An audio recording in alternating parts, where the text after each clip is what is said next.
Have you ever felt like, well, what difference can one person actually make? Like when you're up against, I don't know, a really huge problem, like Yeah. something systemic, something that just seems too big to tackle alone. Yeah.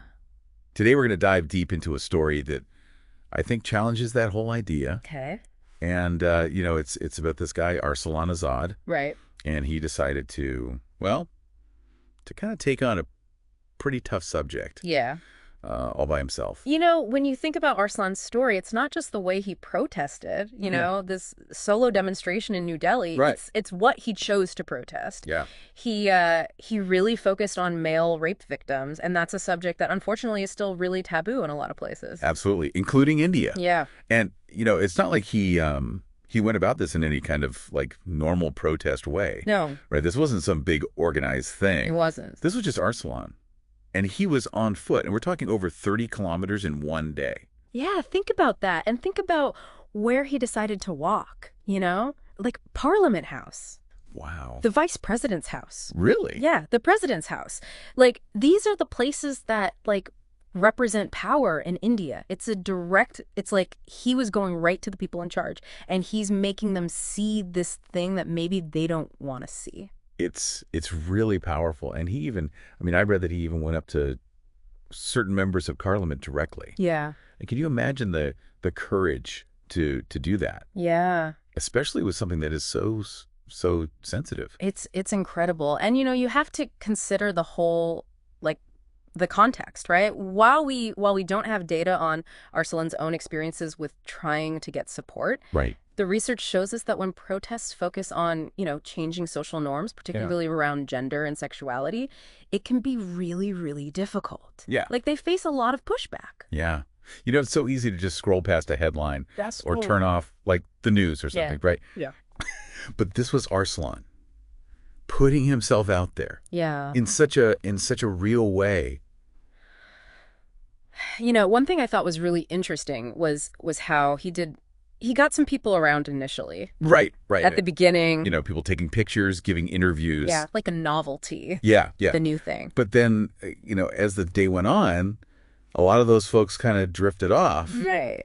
and he kept going even when the police showed up. Yeah, and I think that's where it gets really, like, you see the difference between just showing up and actually committing to something. Yeah. Because anyone can join in for a photo op, right? Right. But the real test is like when it gets tough. Yeah, yeah. And that's when you see who's really in it. And not to mention like the physical aspect of it. Yeah. I mean, walking that distance. Think about Connaught Place.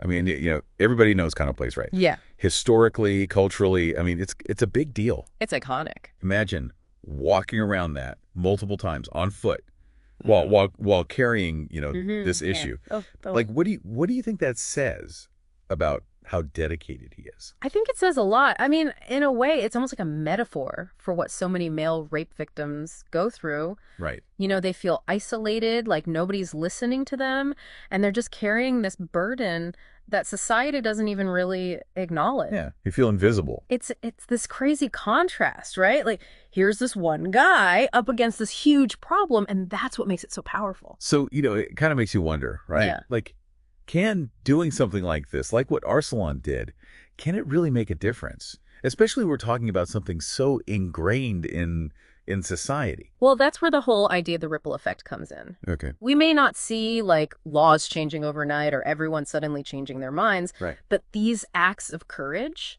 Yeah. they can plant seeds. Think of it like the bystander effect. When one person speaks up, it gives other people permission to do the same. Yeah. So maybe Arsalan's protest will inspire, I don't know, maybe some other people who've been suffering in silence to come forward, to tell their stories, to get help, maybe even to fight for change themselves. It's a good reminder that even when these problems seem so big, our actions can still matter. Absolutely. And this whole deep dive has given us a lot to think about. Yeah. The research tells us that these solo protests, like what Arsalan did, they can really influence how people see things, especially when they tap into those existing narratives that we all have. Right. So I guess the question is, what issues make you feel that way? Yeah. And how would you make your voice heard? Yeah. What would you be willing to stand up for? It's something to think about. It really is. Yeah. Thanks for joining us for this deep dive. Yeah, this was a good one. Until next time. See ya!